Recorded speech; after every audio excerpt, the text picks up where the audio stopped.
Hello and welcome to the Hey Boomer Show. My name is Wendy Green and I am your host for Hey Boomer. And Hey Boomer is the podcast where we go beyond the surface, exploring the complexities of family relationships, maintaining health, navigating caregiving, addressing loneliness and friendships, and embracing new relationships. It's the podcast that acknowledges the challenges and opportunities that come with aging with a compassionate and realistic approach. At the beginning of this year, I was thinking about what topic to discuss in the Boomer Banter membership group. Years ago, I had read The Four Agreements by Don Miguel Ruiz, and I thought that would be interesting to revisit with the group. We could do one agreement every month. In the Boomer Banter group, we have covered the first three agreements, and at the end of this month, April, we will cover the last one. There is so much to say about the teachings in this book, and so much more than I have been able to fully incorporate into my life. It is a process, and we will never reach perfection. But perfection is not the goal. The goal is to practice and find the moments of peace that can come from each of these agreements. It's the awareness of what we can achieve. Before I dive in, let me remind you of how you can get more involved with Hey Boomer. First, and something I'd really like you to do, is to subscribe to the podcast on any of the podcast apps that you use, or to subscribe on YouTube. You can also follow Hey Boomer on Facebook or LinkedIn. You can join our private Hey Boomer group by going to facebook.com/groups/Hey Boomer and request to join. We're happy to have you as part of that community. You can become part of the Boomer Banter group or the Boomer Believers membership group by going to buymeacoffee.com/heyboomer0413. Or you can email me about private coaching if that is something that you think you might be interested in. And my email address is wendy@heyboomer.biz. And remember, I love to see your comments, both live and when you listen later on YouTube or Apple or Spotify. I may not be able to answer immediately, but I will definitely respond. Okay, first, a little background about Don Miguel Ruiz. He started out as a medical doctor and practiced neurosurgery with his brother. But after a while, he realized he wanted to understand more about the human mind, not just the scientific perspective, but also from an inner perspective. And so he stepped away from medicine and he began his studies of psychology, along with studying the ancient wisdoms from the Toltec and Aztec civilizations. His studies led him to develop the Four Agreements. What Don Miguel Ruiz concluded was that these four agreements could be a tool for transformation, a tool to help us stop judging, mainly ourselves, and a practice of living a life of integrity, love, and peace. The agreements sound simple? Maybe. They are: be impeccable with your word. Do not take anything personally. Do not make assumptions, and always do your best. Do those sound simple to you? Well, the words are not complicated, but incorporating these ideas into our belief system are not easy.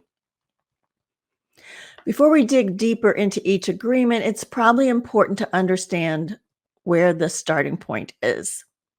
So when we're children, when we're born without any ideas or beliefs, clean slate. Our parents, our relatives, our teachers, our friends, they all start to share their ideas and their beliefs with us. They do this to help us be functioning human beings. And their intentions are generally good and loving.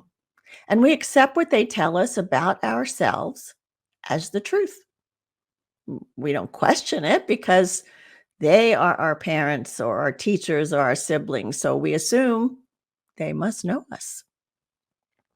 But as we get older, we begin to realize that some of the things that we were told were true about us, well, they don't feel exactly right. And yet, as we continue to believe them, we start to impose some self limiting beliefs on ourselves. For instance, my parents used to say to me that I was a little Miss Know It All. Well, I'm sure their intent was to teach me to listen more rather than telling people all that I knew. But I took this comment as a shaming remark. And as a result, I became hesitant about speaking up in class. I didn't want others to think I was showing off. I wanted to be liked. I wanted to be accepted. But I didn't understand back in elementary school and middle school, I didn't understand the concept of people liking me for who I was. I just wanted to be accepted. And I think that in some ways, this idea of not showing off has made it more difficult for me to promote myself in the current work that I'm doing, or even in former life iterations. Although I do think I am getting better at that. And we're also taught to love the way our parents loved, which means with some conditions. And that's the way we learn to love ourselves, with conditions. So we might say, well, I love myself if I become the way I wish I could be. Or I love myself if I become the way everybody else wants me to be, if I please everybody else, if I gain the acceptance of my teachers, if my friends like me, then I will love myself. But loving ourselves with those kinds of conditions creates all kinds of problems for ourselves. And it makes us think that we're only lovable if we meet those expectations. And if not, then we reject ourselves as being lovable. That's not good. So basically, the foundation of the four agreements is that we've been programmed in our youth with a set of beliefs. We form an image of what perfection would look like for us, and we really try hard to be that. We create an image of how we should be in order to be accepted by everybody. But the problem is, we don't always fit that image. So now it's our time to examine our beliefs, those beliefs that we were taught, and form beliefs that really work for us. So there are two inner voices that Ruiz talks about in his book. The first is the judge. Just like it sounds, our inner judge judges everything that we do or don't do, everything that we think or don't think, everything that we feel or don't feel. Because this inner judge can be so powerful, we make the assumption that other people are judging us based on the same criteria that our inner judge is judging us. But the truth is, other people, if they're judging us, they're going to judge us based on their own criteria. So, for instance, the judge may be criticizing us for not cleaning our house perfectly before company comes over. So, we run around, we pick up, we straighten up. It looks neat, But we feel like, oh, we should have done a deep cleaning before we had company over. That's our belief that we've been taught. Okay. Our friends, they just want to come over and hang out and be friends and have a good time with us. So they're not quite understanding why we keep saying, oh, I'm sorry, the house is such a mess. They're not seeing it as a mess. In their belief, they're like, yay, here we are spending time with our friend. But our inner judge is causing us all this discomfort because we feel like we're being judged. We weren't good enough. So, some suggestions for dealing with your inner judge the next time he or she criticizes you, say to your inner judge, who cares? Who cares how clean my house is? It's neat. My friends are here. We're having a good time. Or tell your judge, it's not a big deal. My house is clean enough. We're just here to have a good time and visit with each other. And give yourself some love. The other inner voice is the victim voice. The victim is the one that carries the blame, the guilt, the shame. It's the part of us that says, I'm not good enough. I'm not intelligent enough. I'm not worthy of love. These thoughts or beliefs are so disempowering and they are not true. Can you imagine yourself saying something like that to a friend or relative? You're stupid. You're not worthy of my love. Of course, you would never say that to a friend or a relative. So, why do you say that to yourself?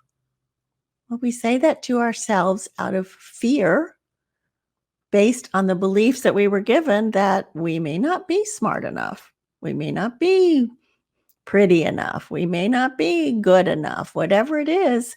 And those beliefs, that victim mentality causes us pain, suffering, and drama. So understand that our beliefs were given to us in childhood. We accepted them as truth, and the judge and the victim developed to help us hold on to those beliefs. Okay, that's the background. Now, with that in mind, let's dig in to the first agreement, which is be impeccable with your words. I always tell my coaching clients to be mindful of the words they use because words carry a lot of power. When I hear someone say, I need to work out more, or I need to eat better, what I'm really hearing them say is that they don't really want to do those things. They think they should do those things. Sounds like something the judge would be telling you, right?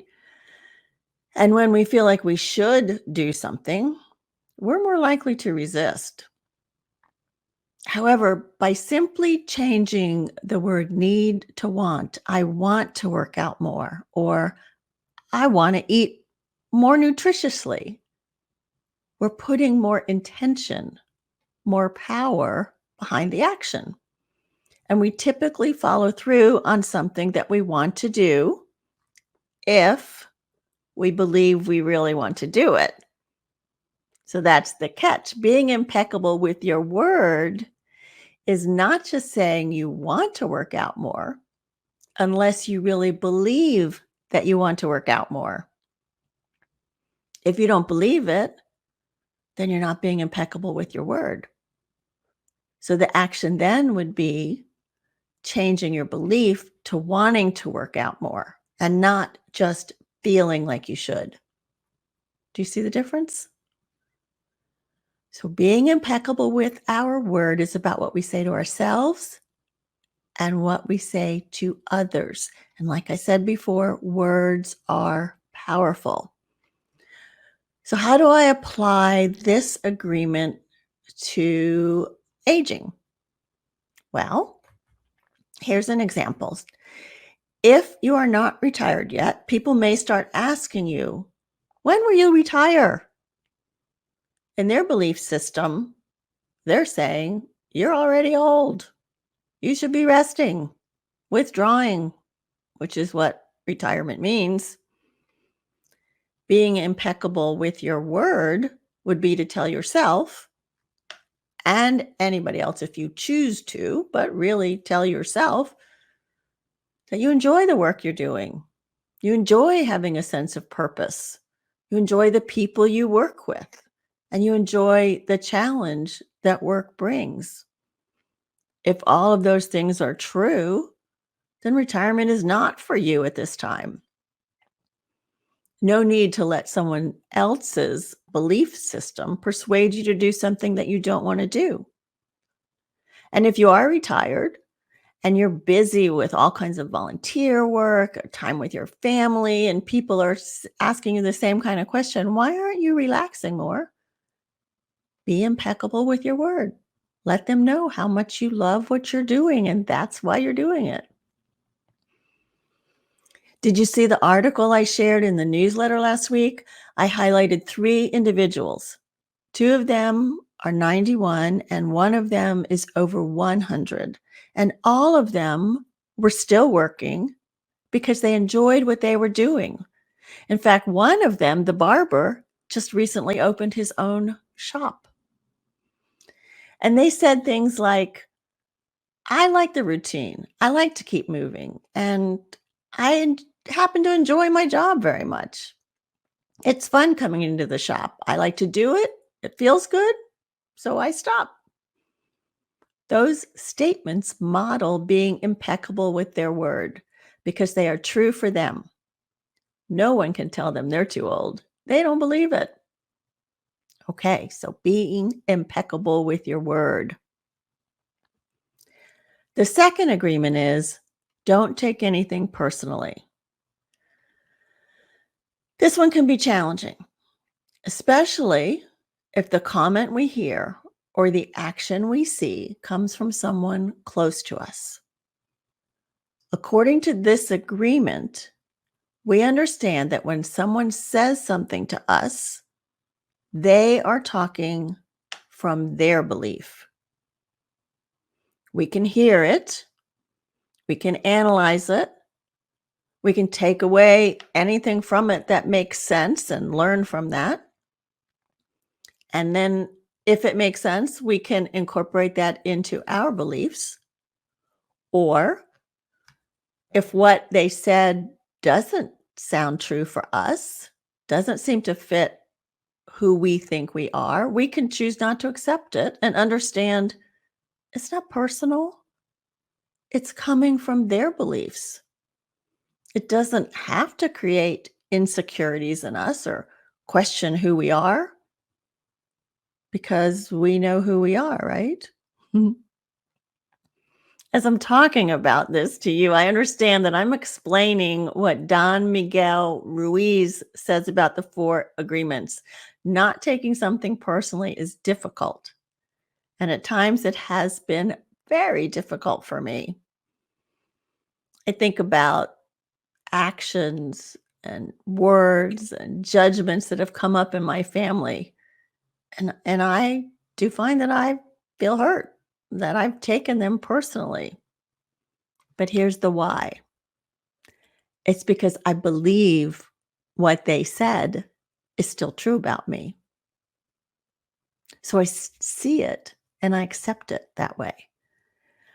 But as I begin to recognize that the things I did in the past that formed their belief system about me were done based on what I knew and had learned and thought was the best at the time, they're not necessarily things I would do now. And so by recognizing that their belief system comes from who I was and not who I am becoming and who I am, it's easier for me to let go of the hurt feelings because that is not part of who I am now. And so those judgments are no longer true for me. Does that make sense? Let me tell you one area where I no longer take things personally. When I started this podcast, I called it Hey Boomer as a reaction to the millennials' snub of, okay, Boomer. I was very offended by that. And I will occasionally get comments on some of my posts by others who see the term boomer as offensive. And when I ask why, they basically tell me that young people use the term in a derogatory way.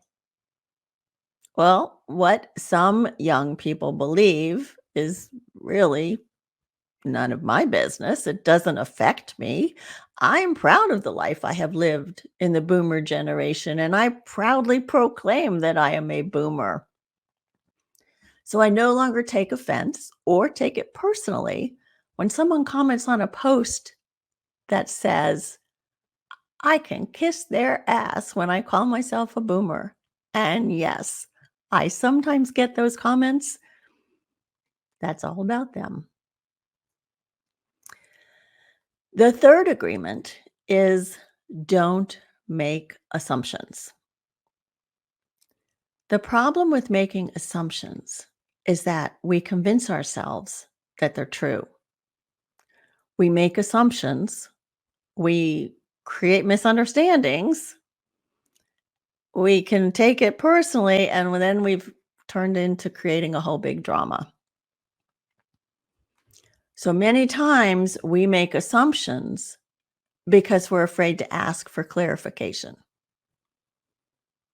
Without asking, we assume that we know, but we're not mind readers. We do not know what someone else is thinking. We have the right to ask, and the other person has the right to answer or not answer. If they choose to answer, we have more clarity. We have more facts. If they choose not to answer, we can accept that choice also. It doesn't give us more clarity, and it also is not about us. It is their choice. A more difficult example of making assumptions comes from my second marriage. My husband told me many times before he retired about all of the people he knew that retired, and within 2 years, they had passed away. I tried to tell him, "Don't keep saying that. You're, like, creating this self-fulfilling prophecy." But he totally believed it was gonna be true for him. He retired at 65, and guess what? It was true for him. Within a year after his retirement, he was diagnosed with bladder cancer. And with that diagnosis, he essentially gave up on living and passed away a year later. He made an assumption based on what he saw, and it became his truth. In my opinion and understanding, this also demonstrates the power of our words. He said this so many times about people dying after they retired that he believed it on a cellular level. And when he got that diagnosis, he accepted it as his truth. Finally, the fourth agreement is always do your best.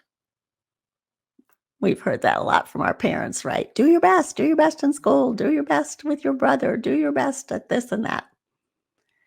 This is actually the agreement that brings the other three agreements together. It does not say always be perfect. It is saying do your best.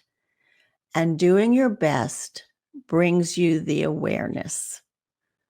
When the Boomer Banter group started talking about the four agreements in January, I started to think a lot more about being impeccable with my word. I was more aware of what I said, and I think more importantly, about what I thought. Thinking judgmental thoughts about myself or others is going against my desire to be impeccable with my word and to be more loving and accepting. When you become aware of your thoughts, you are more conscious of doing your best. I can change a thought or stop myself from doing something when I try to do my best. And I will not always be able to change that thought or stop myself from saying something I wish I hadn't said. But the good news is that I can do better next time when I try to do my best. With this awareness, I will not have to judge myself as failing or feel guilty for not living up to one of the agreements. I will I will acknowledge that I did not do as well as I wanted to do in that instance, and I'll learn from it. Doing your best is your ticket to awareness and improvement, and it is your key to releasing yourself from guilt or shame because you have unlimited opportunities to do better next time. The four agreements go into a lot more about the Toltec transformation processes. But for me, that is not what my takeaway is. My takeaway applies to a lot of what I learned in my coach training.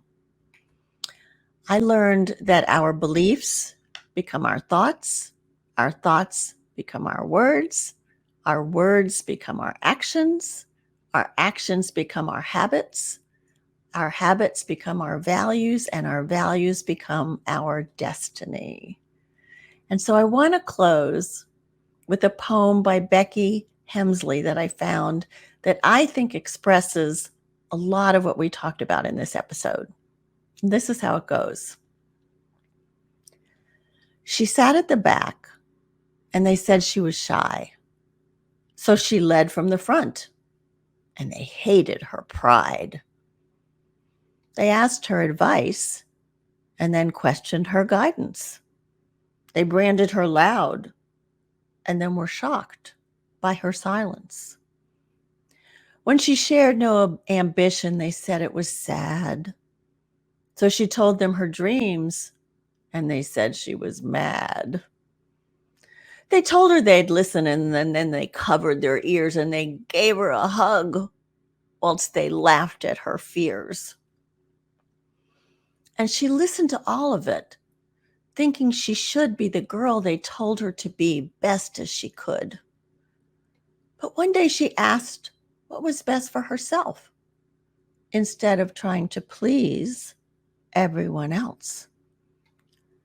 So she walked to the forest and stood with the trees. She heard the wind whisper and dance with the leaves.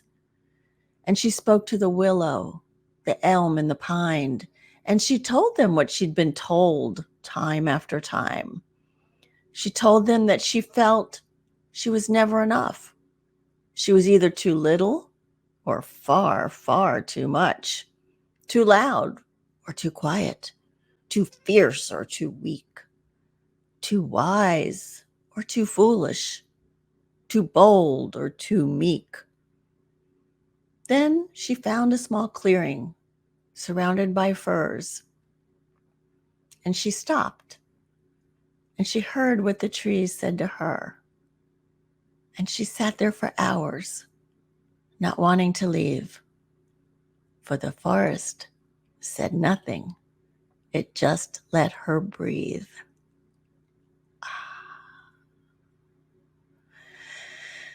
So thank you for listening today. I feel like this is an important episode, and I would really love to know what your takeaway is from this episode. And I would appreciate your comments in the live show. I appreciate your comments on the podcast. Comments and reviews definitely help the podcast be found by more listeners. And please, please share this with your friends. And don't forget, subscribe to the podcast on your favorite podcast app. Follow Hey Boomer on Facebook, LinkedIn, and YouTube. Join the private Hey Boomer What's Next Facebook group, or become a member of the Boomer Banter by going to buymeacoffee.com/heyboomer0413, or email me if you are considering some private coaching. All of these links will be in the show notes.